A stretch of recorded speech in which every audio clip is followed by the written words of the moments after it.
North south divide, Aryan Dravidian divide, कितने विभाजन इन्होंने हमारी समाज पर जबरदस्ती थोपे हैं, जबकि कोई सबूत नहीं था। जिस दिन लॉर्ड विलियम बेंटिक ने सती को अबॉलिश किया, अगले दिन से बंगाल में एक भी केस नहीं। अब लोगों को गांव में कोई अखबार नहीं, कोई रेडियो नहीं, कोई टीवी नहीं, कोई फोन नहीं, कैसे पता चला? और कोई किसी ने विद्रोह नहीं किया क्योंकि प्रचलित था ही नहीं। तो छांदोग्य उपनिषद पहली बार हमारे को किसी ग्रंथ में कृष्ण का नाम मिलता है। क्या है? देव की पुत्र कृष्ण। अब देव की पुत्र कृष्ण तो कोई और है ही नहीं ना हमारे इतिहास में।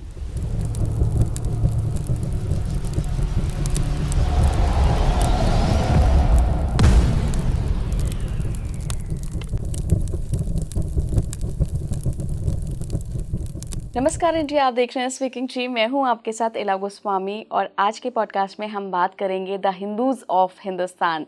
ये टाइटल मैंने नहीं दिया है, आज के जो हमारी गेस्ट होंगी ये उनकी बुक का टाइटल है। लेकिन टाइटल पे मत जाइए, इसके अंदर के कंटेंट पर जाइए कि कैसे हमारी सभ्यता ने विकास किया, जो हमारी सभ्यता हज़ारों साल पहले थी उनके क्या साक्ष्य मिले हैं और कैसे वो कंटिन्यूएशन में आगे बढ़ी है, कैसे हम सबसे ओल्डेस्ट सिविलाइजेशन हैं पूरी दुनिया की हिस्ट्री में। सभी पर आज बात होगी। मेरे साथ जुड़ चुकी हैं प्रोफेसर मीनाक्षी जैन। बहुत बहुत स्वागत है मैम आपका। थैंक यू मैम, आप ही की किताब द हिंदूज ऑफ हिंदुस्तान के बारे में आज बात करेंगे क्योंकि काफ़ी सारी चीज़ें उसमें ऑलरेडी मेंशन है। तो अगर किसी को समय नहीं मिल पा रहा है पढ़ने का तो हमने सोचा एक पॉडकास्ट ही कर लेना, सुनने में ज़्यादा मज़ा आता है। बिल्कुल ma'am, the Hindus of Hindustan में आपने हिंदुओं की सांस्कृतिक यात्रा, कल्चरल जर्नी के बारे में बताया है। क्या इम्पोर्टेंस है उसका? देखिए, भारत केवल एक ही प्राचीन सभ्यता नहीं थी। जी विश्व में कितनी थी? जी जी। इजिप्शियन, पर्शियन, कितनी और थी, ईरानियन, इराक में इतनी बड़ी सभ्यता थी, लेकिन आज उनका कोई नाम निशान नहीं है। मेरे ख्याल से कि मैं ठीक होंगी अगर मैं कहूँ कि भारतीय सभ्यता संस्कृति ओल्डेस्ट लिविंग सिविलाइजेशन। जब हमारी यात्रा शुरू हुई तो और भी संस्कृति सभ्यताएं थीं, लेकिन अब वो उनका दर्शन आप केवल म्यूजियम्स में कर सकते हैं।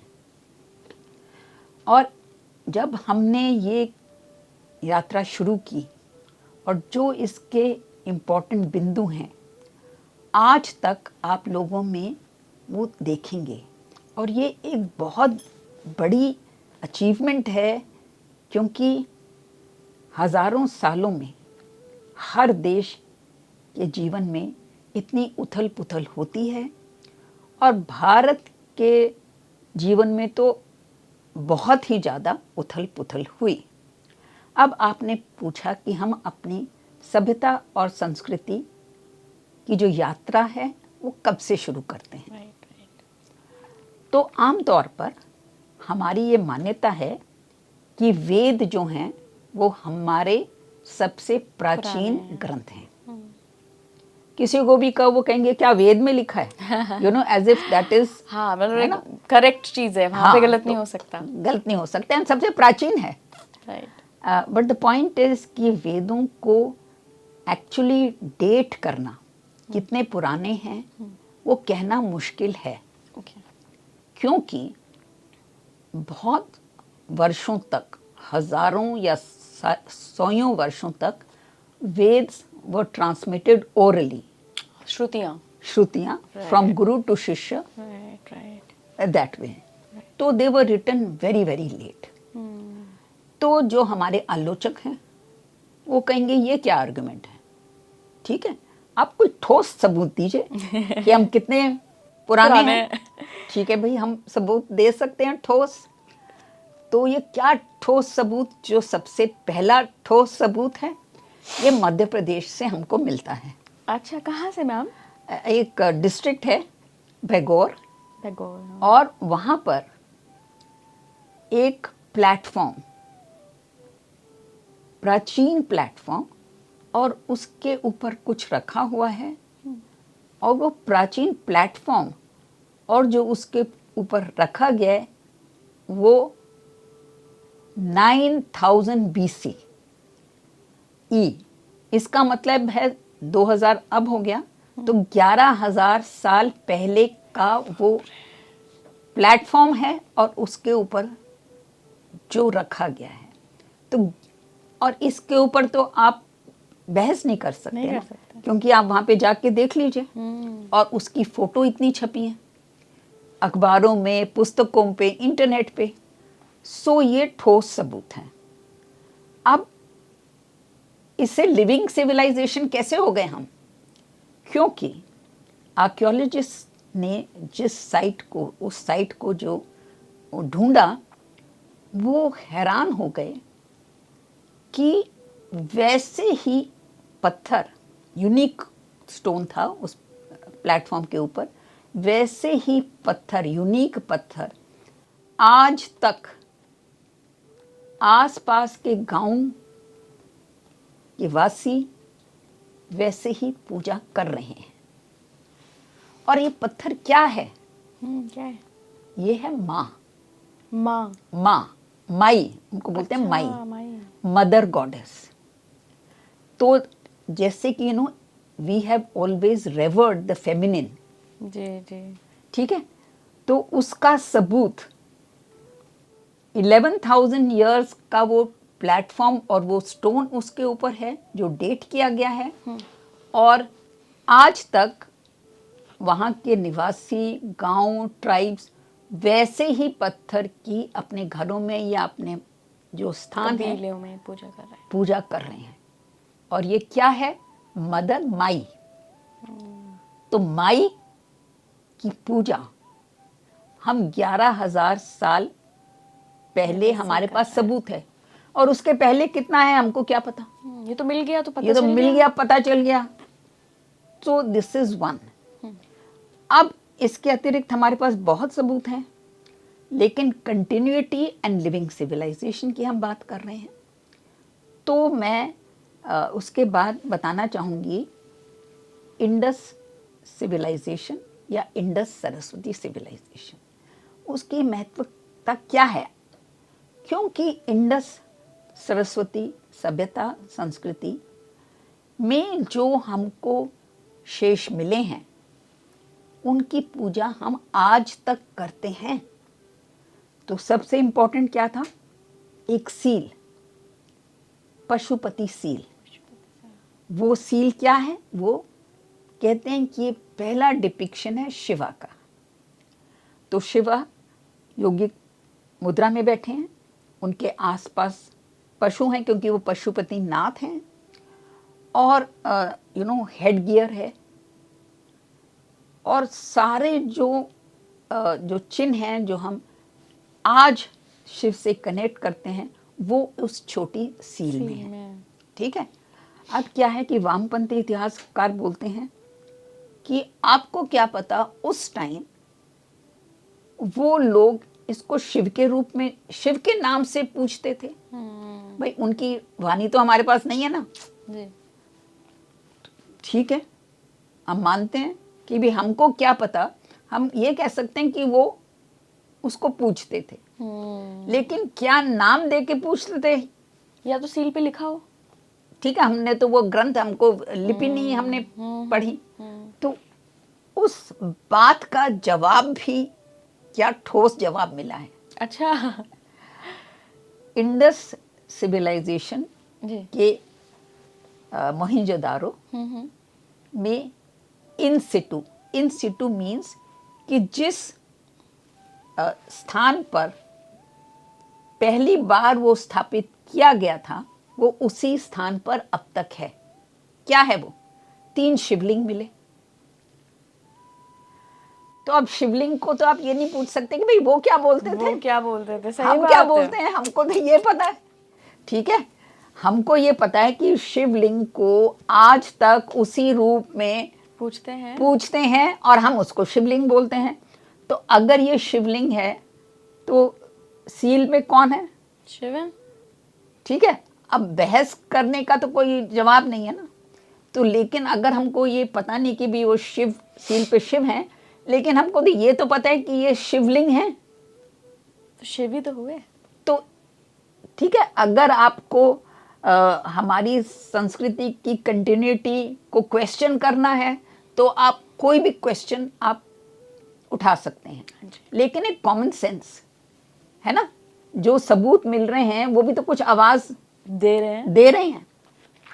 So this is you know Shiva worship. उसके अलावा इतनी बड़ी संख्या में छोटे छोटे टेराकोटा मिले हैं, अच्छा, जिनको हम बोलते हैं मदर गॉडेस। मदर गॉडेस, वो माई, हाँ, वो मध्य प्रदेश वाली। हाँ, तो मदर गॉडेस ये नाम आर्कियोलॉजिस्ट ने दिया है नेचुरली, क्योंकि मदर गॉडेस हमको क्या पता वो क्या बोलते थे, लेकिन वो मदर गॉडेसेस इतनी संख्या में मिली हैं कि आर्कियोलॉजिस्ट कहते हैं कि ये मंदिर में नहीं हो सकती, क्योंकि तो घरों में ही पूजा होनी थी। हर घर में पूछते थे लोग। तो आप इमेजिन करिए, आज भी हम घर में पूछते हैं, और उस टाइम भी घरों में पूजा होती थी। So you know these are, मतलब ऐसा नहीं कह सकते मैम कि अगर आज हम अगरबत्ती लगाते हैं, घर में भगवान की मूर्ति स्थापित करते हैं, उनकी बढ़िया से पूजा वूजा करते हैं, तो ये अभी का कल्चर है। ये तो बहुत 1000 साल पुराना का कल्चर है। 1000 साल। लेकिन हम अब जब हमारे जो अपोनेंट्स हैं वो कहते हैं आप आज की जो परिस्थिति है उसको आप इतना पुराना क्यों ले जा रहे हैं। भाई हम तो बोल रहे हैं कि आप ये देख लीजिए। हाँ जी, हाँ जी, ठीक है। हाँ जी। अच्छा, एक और बात, मंदिर कब बनने शुरू हुए ये भी कहते हैं कि बहुत रीसेंट है, कोई पुरानी बात नहीं है। तो लेकिन इंडस वैली सिविलाइजेशन में हमको छोटे छोटे 2 सील मिली हैं। तो सील में क्या डिपिक्ट है, विचित्र बात है कि वो एक टेम्पल दिखा रही है। टेम्पल मतलब रीड, एक घास होती है, उसका एक टेम्पल दिखा रही है, और टेम्पल के बगल में एक बैठा है कोई।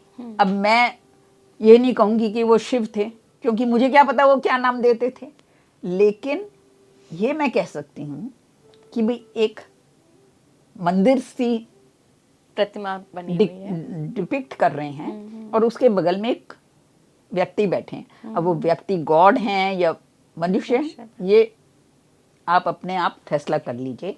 लेकिन जो विद्वान हैं उन्होंने कहा this depiction of a temple.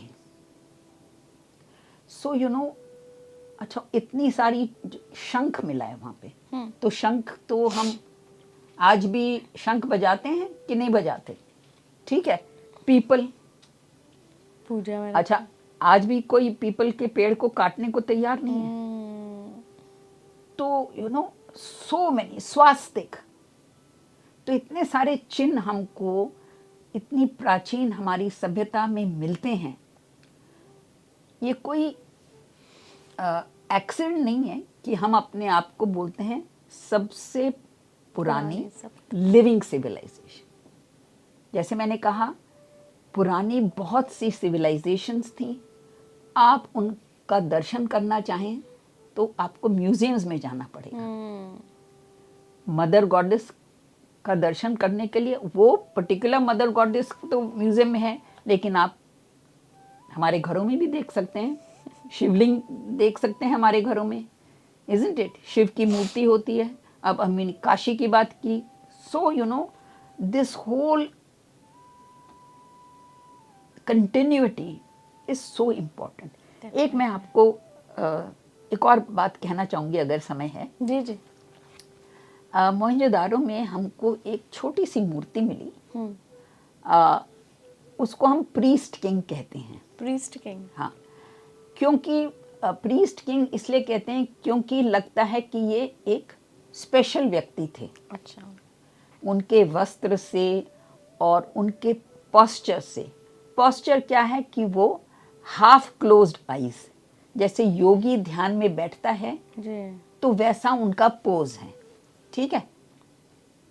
और उनका जो वस्त्र है, वो शॉल है, जो क्लोक है, जो भी है, वो लेफ्ट शोल्डर से जा मतलब रहा एक है। संत के जैसे उनका वो है। अब मैं कुछ कहना नहीं चाहूंगी, तो लोग कहेंगे कि भी आप अपनी इंटरप्रिटेशन दे रहे हैं। मैं सिर्फ बोल रही हूँ कि उनको माना जाता है प्रीस्ट किंग। और आपको पता है कि वो जो प्रीस्ट किंग और एक डांसिंग गर्ल, ये बहुत प्रसिद्ध खोज थी। तो जब पार्टीशन हुआ जी।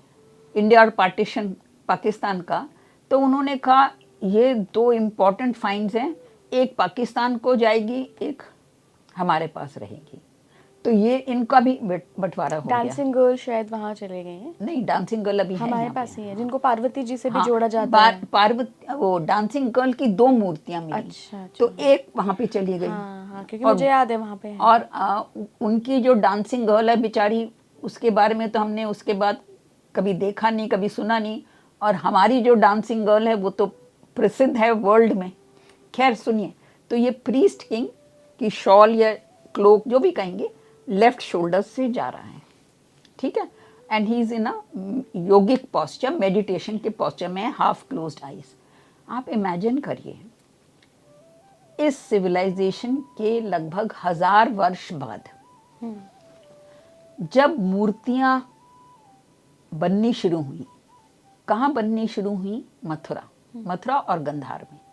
तो मथुरा में सबसे पहली बुद्धा की मूर्ति हमको मथुरा से मिलती है। एक गांव था ईसापुर, अच्छा। तो it is called Isapur Buddha, ठीक है। तो ईसापुर बुद्ध का जो शॉल है वो भी ऐसे ही है। वैसे ही है। ओह। अब प्रश्न उठता है कि 1000 साल के बाद जब वो कारीगर बना रहे थे, तो उनको ये कैसे सूझा कि बुद्ध को उनकी शॉल ऐसे? क्योंकि हमारे को तो कोई एविडेंस नहीं है ना कि 1000 साल तक क्या हुआ, लेकिन लोगों की मेमोरी में था। आप ये देखिए ना मैम, अगर हम शिव की ही बात करें तो जो पुराने सभ्यता में वर्णन शिव का आता है कि गले में सांप है, सर पे आधा चंद्रमा है, वही सेम हजारों साल बाद भी है ना, तो वो लोगों की मेमोरी में है। और इमेजिन करिए कि पहली बुद्ध मूर्ति is exactly like priest king. और ना कोई टीवी था, ना कोई न्यूज़पेपर्स थे। कैसे लोगों ने रिकॉर्ड किया, रिमेम्बर किया, ये एक विचित्र बात है। इसके ऊपर हमको गर्व होना चाहिए। Definitely. And that is why we are a living civilisation. मतलब nobody told us remember this, remember this. 1000 साल बाद जब आप मूर्ति बनाएंगे तो आप ऐसे बनाएंगे। अच्छा मैम, आप ये बता रही थी कि लोग इस चीज़ में डाउट करते हैं कि कैसे सबसे पुरानी सभ्यता है जो हमारी भारतीय सभ्यता है, लेकिन हमारे पास तो वेदों का प्रूफ है। हमारे पास तो सारे रिचुअल वेद में ऑलरेडी एग्जिस्टेड हैं। गायत्री मंत्र अभी तक हाँ, उच्चारण करते हैं, उच्चारण करते हैं। हाँ। गायत्री मंत्र कहाँ से आया? वो तो कहाँ सब से? सब दे रखा है वेदों में, ठीक है ना। और जो यज्ञ होते हैं, हाँ, उनकी भी सेम प्रोसेस है। वो वही हम लेकिन प्रॉब्लम ये है कि अफसोस की बात है कि आज़ादी के बाद एक वर्ग भारत में सामने आया जिसको इस संस्कृति सभ्यता से, अगर मैं कठोर शब्द इस्तेमाल करूं, नफरत थी। और उन्होंने भारतीय सभ्यता संस्कृति को विदेशी नज़रों से देखा। विदेशी आइडियोलॉजी, विदेशी नज़रों। अब हमारा क्या प्रयत्न है? हम जो हैं, जो दोबारा इतिहास लिखने का प्रयत्न कर रहे हैं, हम कोशिश कर रहे हैं कि भारतीय इतिहास को भारतीय नज़रों से देखें। डेफिनेटली। क्या मैम यही रीज़न था कि आर्यन इन्वेजन थ्योरी को इतना हाइप मिला? और उसका सबूत क्या था? आप आर्यन इन्वेजन थ्योरी के बेसिस पे आपने कितने 50-100 ईयर्स से इस देश के लोगों को गुमराह रखा, आपसी नफरत फैलाई। लेकिन आपने आर्यन इन्वेजन के बारे में प्रूफ क्या दिया? भाई। और जब सोनौली में अब जब चैरियट मिली है, मिले, हाँ, तो वो सारी थ्योरी आपकी उलट धरी गई। की धरी रह गई। नहीं, लेकिन किसी प्रसिद्ध इतिहासकार का आपने कोई बयान देखा है जो वो कहे कि मेरे से गलती हो गई और मैं इसमें माफ़ी चाहती हूँ? North south divide, Aryan Dravidian divide, कितने विभाजन इन्होंने हमारी समाज पर ज़बरदस्ती थोपे हैं जबकि कोई सबूत नहीं था। तो इससे हमारे को कितना नुकसान हुआ है। देखिए, मैं इतिहासकार हूँ, लेकिन मैं कह नहीं सकती कि वामपंथी इतिहासकारों ने इस देश के इतिहास को विभाजन, कास्ट वॉर्स, महिलाओं का ऑपरेशन, उसके अतिरिक्त इसके बारे में कुछ प्रशंसा की हो। मैं नहीं कह रही आप ब्लाइंड प्रशंसा कीजिए, लेकिन जब सबूत आपके सामने दिख रहे हैं तो आप उनको नकारते हैं और कहते हैं कि India was a land of oppression, Brahmin versus non Brahmin, Aryan versus South India, female versus male, मतलब कि अत्याचार के अलावा यहाँ पे हमारा कोई इतिहास नहीं था। मैम, अत्याचार की ही बात हो रही है और आप चूँकि हम संस्कृति पे बात कर रहे हैं, हिंदुओं की बात कर रहे हैं, एक कुप्रथा, इस पे आपकी एक बुक भी है सती। लेकिन मैं उसके बारे में बात करूंगी। जी जी। लेकिन मैं पहले एक और आपके दर्शकों को बताना चाह रही हूँ। जब मैंने कहा कि ओल्डेस्ट लिविंग सिविलाइजेशन, मैंने कहा इस सिविलाइजेशन सभ्यता में बनाने के लिए सबका योगदान था। तो मैं उदाहरण देना चाहूँगी, क्योंकि अभी तक मेनली हमने उत्तरी भारत, मतलब तो मैं उदाहरण देना चाहूँगी। दक्षिण में, आंध्र प्रदेश में 3 अर्ली स्तूप, उनसे हमको जो जानकारी मिलती है कि वहाँ पे डोनेशन किसने दिए? Leather workers, goldsmiths. तो ये तो they are not Brahmins, they are not kings, it's ordinary workers.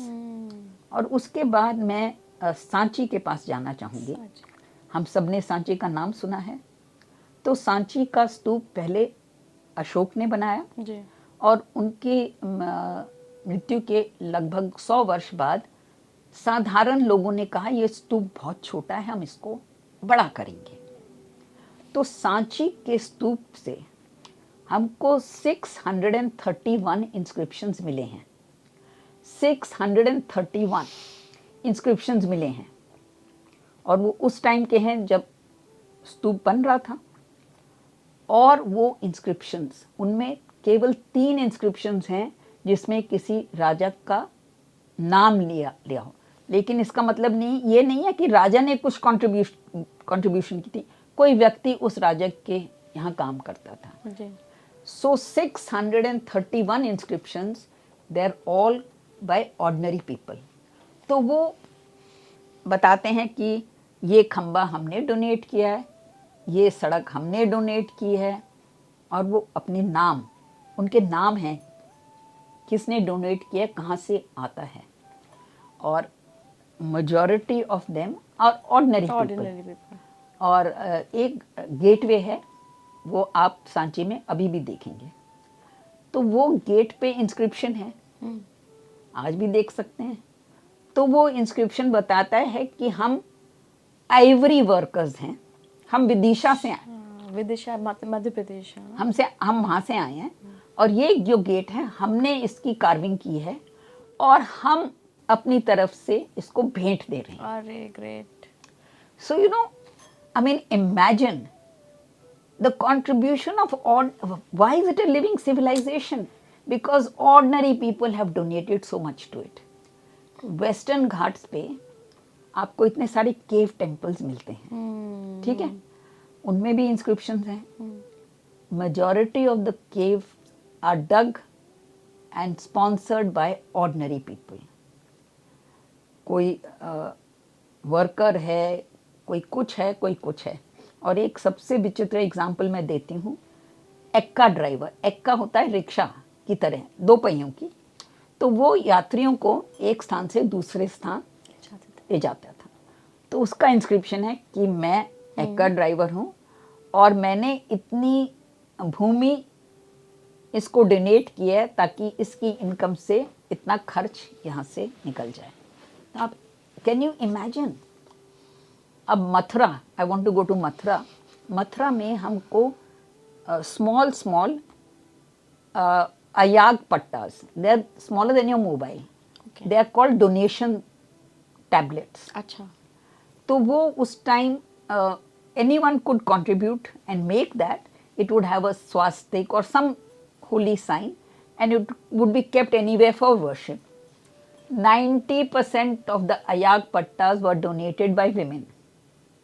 अब हम कहते हैं कि भाई कितना अत्याचार होता था, तो 90% of the ayag pattas in Mathura were donated by women.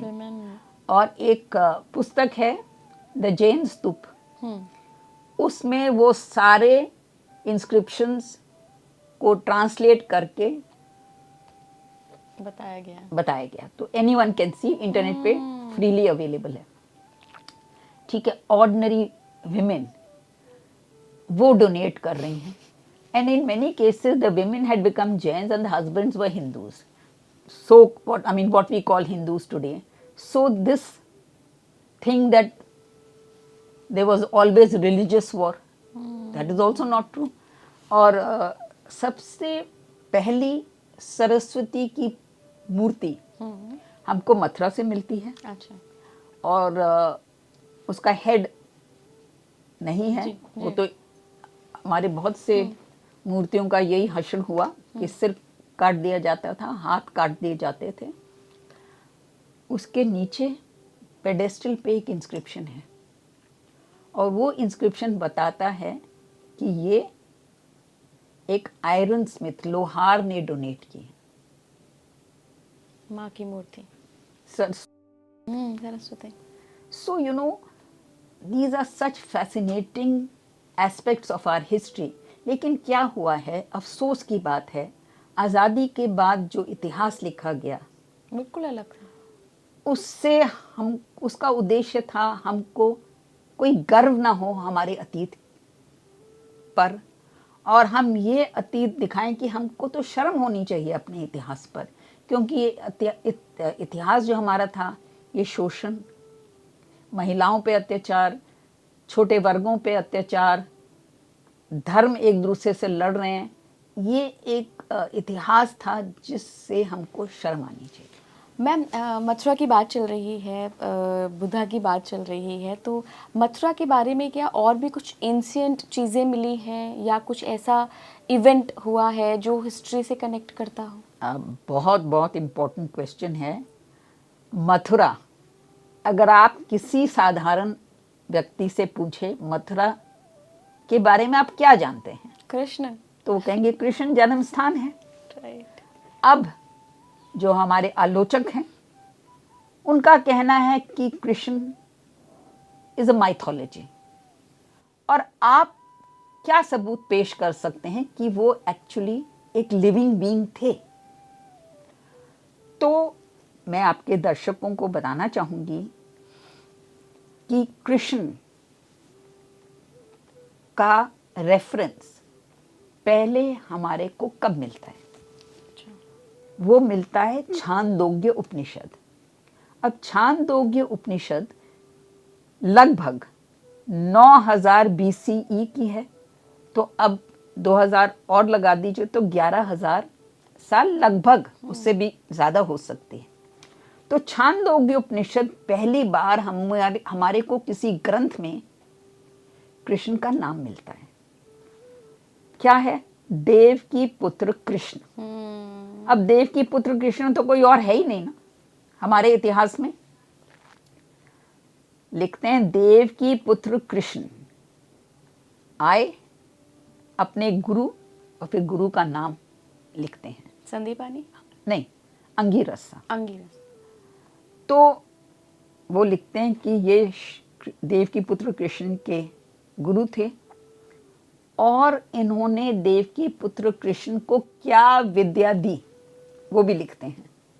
और हैरानगी की बात है कि गीता उपदेश में जो उपदेश देव की पुत्र कृष्ण देते हैं वो कितना अपने गुरु की शिक्षा से मेल खाता है, यू नो। और विदिशा में एक खंबा है, गरुड़ पिलर इंस्क्रिप्शन या हीलोडोरस पिलर इंस्क्रिप्शन, वो आज भी वहाँ पे खड़ा है। तो वो इंस्क्रिप्शन, उसमें 2 शिलालेख हैं। पार्ट 1 तो बताता है कि ये हीलियोडोरस दूत थे, कहाँ से दूत थे, किसके राजा से, तक्षशिला से वो आए थे, और राजा का नाम जिसके दूत थे और किस हिंदू राजा के दरबार में आए थे, वो सारा डिटेल है। पार्ट 2 इंस्क्रिप्शन महाभारत के कुछ वर्सेस कोट करता है। अब प्रश्न ये उठता है, ये 2nd सेंचुरी BCE का है, तो प्रश्न ये उठता है कि तक्षशिला से कोई आ रहा है तो महाभारत को कैसे कोट कर रहा है? इसका मतलब है आने से पहले उसको महाभारत के बारे में पूरा ज्ञान था। तो महाभारत में स्वयं लिखा है कि महाभारत पहले तक्षशिला में सुनाई जानी चाहिए और उसके बाद जो वहाँ पे हैं उपस्थित वो अपने अपने इलाकों में जाके इसका प्रचार करें। तो महाभारत में स्वयं लिखा है कि पहले तक्षशिला में सुनाई जानी चाहिए। सो दिस इज दिस। अब आपने कहा मथुरा, मथुरा में सबसे पहला, अब हमको ये याद रखना है कि मथुरा पर कितनी बार आक्रमण हुए जी। और जो कुछ बचा है वो बाय चांस बचा है, इज़न्ट इट? बहुत कुछ तो खत्म हो गया, लेकिन हमारे पास एक शिलालेख है जो आज भी आप मथुरा म्यूजियम में देख सकते हैं। उसको बोलते हैं वासु डोर जैम इंस्क्रिप्शन। वो एक चौखट है। जो चौखट है वो 8 फुट की है, वो पूरी चौखट नहीं है, हमको पता नहीं कितनी बड़ी थी। तो उस चौखट से आप अंदाजा लगा सकते हैं कितना इमारत का क्या साइज होगा, अगर चौखट ही इतनी बड़ी है। हाँ, और वो पूरी नहीं है। तो वो चौखट पे लिखा हुआ है कि ये जो व्यक्ति है वो बता रहा है कि मैं कुछ बना रहा हूँ। पूरा इंस्क्रिप्शन नहीं है तो क्या बना रहा है, तो एक रेक्टेंगल है, उसके आसपास ये है, तोरण है इस बिल्डिंग में, आर्च। किस लिए बना रहे हो? वासुदेव, देवताओं के देव, ये नाम लिखा हुआ है वहां पे, बचा हुआ है। इंस्क्रिप्शन पूरा बचा नहीं, लेकिन वासुदेव बचा है। वासुदेव भी अपने क्षेत्र की सुरक्षा रख रहे हैं ना उसकी। और कहाँ बना रहा हूँ? महास्थान। अब मैं महास्थान बोल रही हूँ, जन्म स्थान नहीं बोल रही, क्योंकि शिलालेख में महास्थान लिखा है। लेकिन महास्थान का मतलब great place, something connected with the life of Krishna. अब क्या हो सकती, या तो उनका जन्म स्थान या जहाँ पे उन्होंने कंस का वध किया, लेकिन महास्थान। तो ये पहला 2500 साल से ऊपर का शिलालेख जो मथुरा म्यूजियम में आपको अभी भी मिलेगा। उसके अतिरिक्त एक और शिलालेख मिला है, वो एक कुएं के अंदर मिला, तो उसको बोलते हैं मोरा वेल इंस्क्रिप्शन, क्योंकि वो कुएं में मिला। तो वो इससे मेरे ख्याल 20-30 साल बाद का है। तो वो लिखता है, उस शिलालेख में लिखा है कि ये पत्थरों की इमारत, स्टोन टेम्पल, टेम्पल नॉट मतलब टेम्पल स्ट्रक्चर, किसके लिए बना रहे हैं? 5 वृष्णि वीरों के लिए। वृष्णि वीरों का नाम लिखा हुआ है। और वृष्णि वीर कौन है? कृष्ण, बलराम, भाई बलराम, अनिरुद्ध, सांबा एंड प्रद्युम्न। तो ये 5 वृष्णि वीरों के लिए ये बना रहे हैं। एंड इमेजिन करिए, उसके लगभग 50 साल बाद अलेक्जेंडर कनिंघम को एक माउंड दिखा। माउंड मतलब कि थोड़ी सी पहाड़ी। इसका मतलब है कि यहाँ पे कुछ है, एक्सकवेट करना चाहिए। तो वहाँ पे एक्सकवेट किया उन्होंने और उनको 3 मूर्तियाँ मिली। और सिर नहीं है किसी के। वो तीनों आप मथुरा म्यूजियम में देख सकते हैं। और जो 2 मेल हैं, इतनी ब्यूटीफुल कारीगरी, you know, it is such a work of art. और इस पर सारे इतिहासकार सहमत हैं कि एक बलराम है और एक कृष्ण है, और तीसरा उनकी बहन है सुभद्रा। एक नाम सा उसका नाम था। सो कैन यू इमेजिन, आपको और क्या सबूत चाहिए? नाम क्या था मैम उस मूर्ति का? एक मूर्ति का नाम नहीं है, उस पे लेकिन लिखा होगा। फीमेल की मूर्ति के नीचे लिखा है, हाँ, and it seems she is their sister, एक नाम सा। एक नाम सा। But it is about 50 years after these 2 statues. Okay okay. तो आप इमेजिन करिए ये। और लास्ट चीज मैं बताना चाहूंगी कि एक स्कॉलर थे, उन्होंने रिसर्च की कि कृष्ण की जीवन पर प्लेज कब से इनैक्ट किए हैं। प्लेज मतलब नाट्य। नाट्य कब से स्टेज हुए कृष्ण की लाइफ पर। और उनको एक शिलालेख मिला। वो तो शिलालेख भी कैसे मिलते हैं भगवान जाने, इट इज सो अमेजिंग। तो वो शिलालेख बताता है कि एक family of actors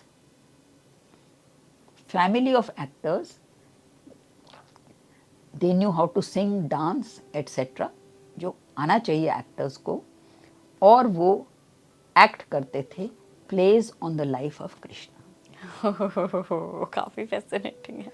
so you know there is so, मतलब अफसोस इस बात का है कि हम लोग अभी भी क्वेश्चन कर रहे हैं। नहीं, और हम परिचित नहीं हैं। सही बात है। You know, what do I say to others? Even I myself have been on such a journey to discover my great inheritance, you know, and so it is a joy to discover, but also very humbling to know how ignorant we are and what a long distance we have to travel. फिर से आपकी उसी किताब सती पर आना चाहूंगी। सती को भी एक बहुत बड़ी कुप्रथा के रूप में दिखाया गया। बाद में राजा राम मोहन राय आए, उन्होंने कानून लाया और इस चीज़ को बंद करवाया। लेकिन उसके बारे में आपका क्या कहना है? देखिए, सती के बारे में जैसे आपने कहा, मैंने पुस्तक लिखी। मेरी पुस्तक में क्या दिखाया, मैंने क्या निष्कर्ष पे पहुंची, तो मैं इस निष्कर्ष पर पहुंची कि सती न केवल भारत बट प्राचीन विश्व में और अन्य देशों में भी होती थी। अच्छा। लेकिन ये एक बहुत सीमित प्रथा थी। जी। और पहला जो केस हमारे पास आता है सती का, वो अलेक्जेंडर, जब भारत उन्होंने आक्रमण किया तो वो वापस जा रहे थे, तो उनकी सेना में कुछ यहाँ के निवासी भी थे। तो एक उनका जनरल की मृत्यु होती है और उनकी विधवाएं 2 वो आपस में लड़ती कि कौन सती करेगा। तो जो ग्रीक सोल्जर्स थे वो तो हैरान हो गए कि ये हो क्या रहा है। So that is the first recorded evidence of sati. Sati पूरे विश्व में बहुत प्राचीन संस्थाओं देशों में होती थी, बहुत सीमित थी। भारत में भी बहुत बहुत सीमित थी। तो ये जो पहला इंसिडेंट है, ये लगभग 3rd century BCE, और उसके बाद नेक्स्ट हमारे पास सबूत क्या आता है, 5th century AD। तो 800 साल का तो फर्क इन 2 घटनाओं में हो गया। तो वो जो हमारे को शिलालेख मिलता है, ईरन पिलर इंस्क्रिप्शन, वो अभी भी मध्य प्रदेश में है, आप देख सकते हैं उसको। तो उसमें लिखा है कि ये जो औरत थी, महिला थी, उनके पति युद्ध में उनकी मृत्यु हो गई, तब उन्होंने ये किया। सो दैट इज 800 years के बाद। उसके बाद incidents of sati they are few and far spread. एक इब्न बतूता मोरक्को से ट्रैवलर आए हैं 14th century में। तो वो कहते हैं कि 3 महिलाएं, उनके हस्बैंड की मृत्यु हो गई जब वो सिंध में युद्ध कर रहे थे, तो वो 3 विधवाएं सती करने बड़ी खुशी खुशी जा रही थी. So it is very very few, and it was mainly जो वॉरियर क्लास है, जो सोल्जर शहीद हो जाता था बैटल में, उनकी विधवाएं, क्योंकि वो उनका ये मान्यता थी कि जो वीरता उन्होंने पाई है, युद्ध में दिखाई, वैसी ही वीरता हम मृत्यु में दिखाएंगे. So it was mainly originally a custom confined to the warrior community. तो मैंने कहा कि विश्व में बहुत से अन्य देश थे जहाँ पर महिलाएं अपने आप को जलाती थी. ठीक है, लेकिन वो संख्या बहुत कम थी. हाँ जी. और जब हम सती की बात करते हैं तो हमको पता होना चाहिए कि सती का मतलब चेस्ट. पहले सती कौन थी? शिवजी वाली सती. तो उनके तो पति थे. पति जीवित थे ना. और उन्होंने क्यों आत्मदाह किया? क्यों? क्योंकि सम्मान पे आ गई थी पति के. नहीं, क्योंकि उनको लगा कि मेरे पति को इज्जत नहीं मिली. तो उसमें तो कोई that is the first thing. और सती का मतलब हमारे लिए था चेस्ट. तो आज भी हम बोलते हैं अपने आप को बड़ी सती सावित्री मान रही है. You no, Sati meant epitome of nobility. Okay. So the point is that in the ancient world, sati was prevalent not only in India but in other countries also. But the number was very very small. तो मैंने आपको बताया Ibn Battuta और विजयनगर में 3 विदेशी आए दरबार में. वो राजा से मिले और उन्होंने इतने विस्तार से लिखा है कि विजयनगर में उन्होंने क्या क्या देखा. और उन तीनों ने एक भी बार नहीं कहा कि यहाँ पे राजा की मृत्यु के बाद उनकी रानियां सती होती थी. लेकिन 3 और विदेशी आए और उन्होंने कहा 100 हजारों रानी अपने आप को आग में डाल देती हैं जब राजा का देहांत होता है. सो 3 लोग तो बोल रहे हैं कुछ था ही नहीं और कुछ ना. पॉइंट ये है, to cut the long story short, ये सारा इतना बड़ा मुद्दा कैसे हुआ.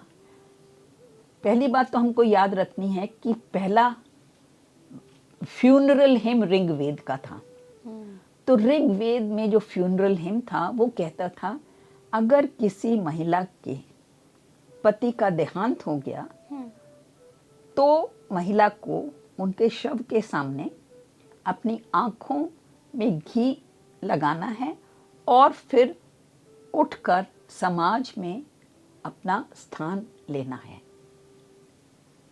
मनु कहते हैं कि जो लड़की होती है वो अपने पिता के घर की शान होती है और जब वो शादी हो जाती है वो पति की जिम्मेदारी होती है और पति के देहांत के बाद वो बेटों की जिम्मेदारी होती है.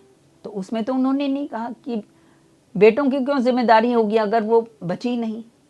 So the point is that all these things were ignored और डिस्टॉर्टेड. और हमको क्या पता कि अंग्रेजी समाज में हमारे बारे में क्या लिखा जा रहा है. पॉइंट ये था, ये इतना बड़ा इशू क्यों बना, क्योंकि ईस्ट इंडिया कंपनी का ये रूल था कि भारत में जो हमारे इलाके हमारे अधीन हैं वहाँ पर हम किसी मिशनरी को प्रवेश नहीं करने देंगे, क्योंकि हम भारत तो पैसे बनाने गए हैं, हम समाज सुधार करने के लिए नहीं गए. तो उनका रूल था कि अगर कोई मिशनरी आता है तो उसको एकदम अगले जहाज से वापस भेज देते थे. तो इस टाइम इंग्लैंड में एक इवेंजेलिकल मूवमेंट का जन्म होता है.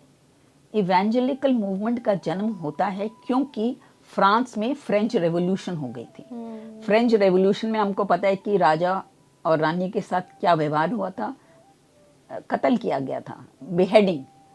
तो इंग्लैंड में लोगों ने कहा कि फ्रेंच रेवोल्यूशन का एक मुख्य कारण वोल्टेयर है। वोल्टेयर ने इररिलीजन, धर्म के प्रति नफरत की भावना फैलाई और हमको अपने देश में ये भावना को रोकना है, और जो हमारे अधीन दुनिया में और देश हैं वहाँ भी।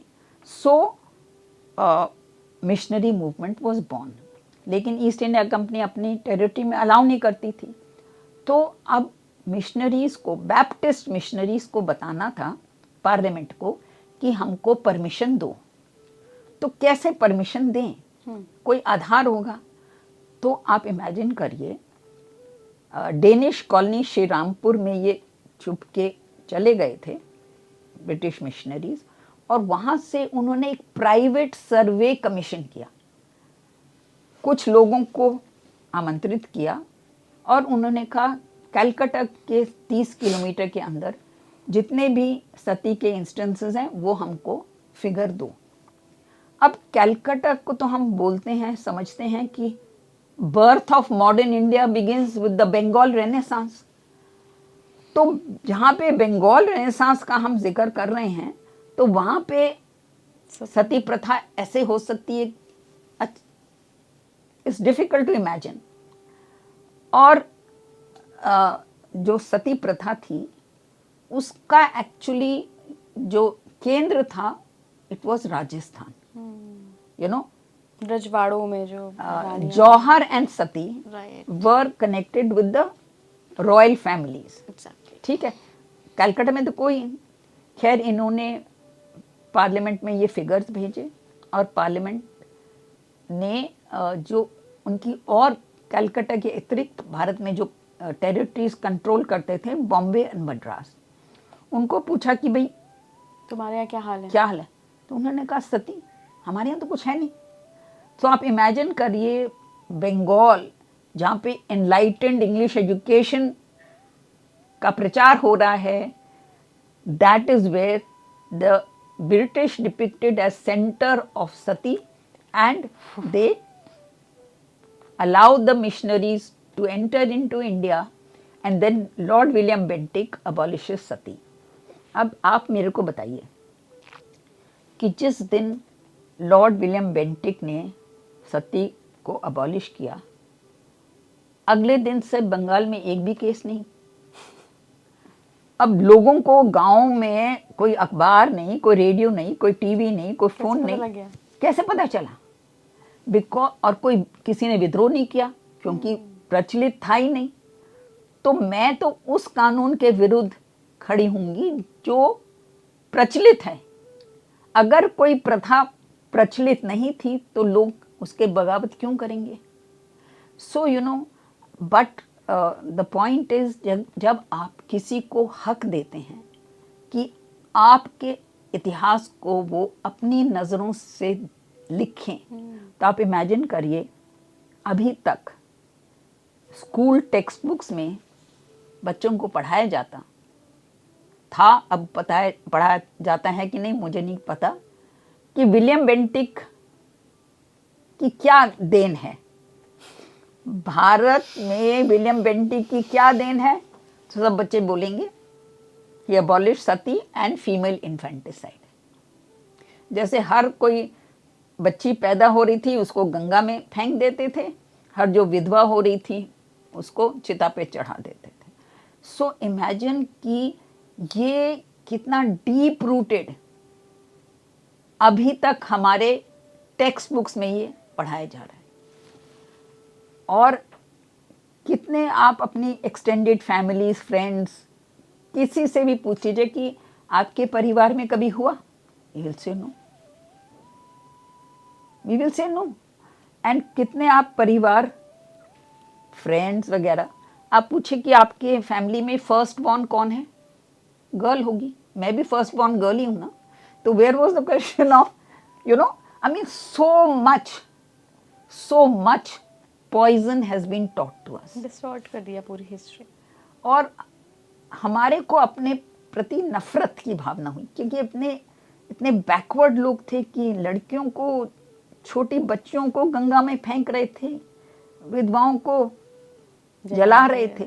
सो you know when the, I am not saying that there was no possibility of reform. हर समाज में सुधार की गुंजाइश होती है और ज़रूरी भी है समय के अनुसार. But that is something that we always did ourselves. फिर मैम बहुत सारे हमने डॉक्यूमेंट्रीज देखी हैं विचेस पे, जो बेसिकली डॉक्यूमेंट्रीज बनाई गई हैं, उनमें तो बाहर की कंट्रीज में भी दिखाया है कि औरतों को विच बोल के कि जादूगरनी है, जादू टोने करती है, जला दिया जाता था. It was specially in Britain. अच्छा. And the point is nobody over there protested. वो यहाँ पर सती पे इतना प्रोटेस्ट करें तो वहाँ पे विचेस के विरुद्ध क्यों नहीं प्रोटेस्ट हुआ. सो you no it is double standards. मेरे को जो सबसे अफसोस इस बात का होता है कि आज़ादी के बाद हमने अपने इतिहास को अपने हाथों क्यों नहीं लिया. यू नो दैट 70 years हो गए हैं और अभी भी हमारे पास पूरा अपने इतिहास को अपनी दृष्टि से लिखने की, मेरे को लगता नहीं कि हमने कितनी सफलता हासिल की है. एक तो क्या है कि एक ये नया फैशन हो गया है कि अगर आप यहाँ की हिस्ट्री, यहाँ के दृष्टिकोण से लिखेंगे तो आपको कम्युनल डिस्क, आप कम्युनल हैं. मैं कहती हूँ, अपने बारे में मैं कहूँगी, औरों के बारे में भी हो सकता है, मैं एक नेशनलिस्ट हूँ. Nationalism is not communalism. To be a nationalist does not mean that you are communal. There is a world of difference. लेकिन हमारा जो सारा डिबेट है वो सारा इतना डिस्टॉर्ट हो गया कि अगर आप भारतीय इतिहास को भारतीय नज़रों से, भारतीय सोर्सेज से लिखें तो आप कम्युनल हैं. लास्ट पॉइंट मैं कहना चाहूँगी कि देखिए, जो हमने इतिहास लिखा है अब तक, वो तो हमने या तो फारसी ग्रंथों के हिसाब से लिखा है और या अंग्रेजी जिसने. लेकिन मध्यकाल में जो भारत के लोगों की आवाज़ें थीं, उन्होंने भी लिखा. उनकी आवाज़ें तो हमने कभी अपने इतिहास में सुनी नहीं. Thank you so much ma'am. काफ़ी सारी चीज़ें पता चली ना. मुझे लगता है कि आपकी जो ये बुक है द हिंदूज़ ऑफ हिंदुस्तान, इसमें और भी कुछ बहुत सारा लिखा होगा जो हमारी सिविलाइजेशन के बारे में, हमारी जो स्पिरिचुअल कल्चरल जर्नी है, इन सब चीज़ों के बारे में बताती है. उस पर कभी फिर और चर्चा करेंगे. आज के लिए इतना ही. Thank you so much for inviting me. बिल्कुल मैम. आप जुड़े रहिए स्पीकिंग ट्री के साथ. नमस्कार.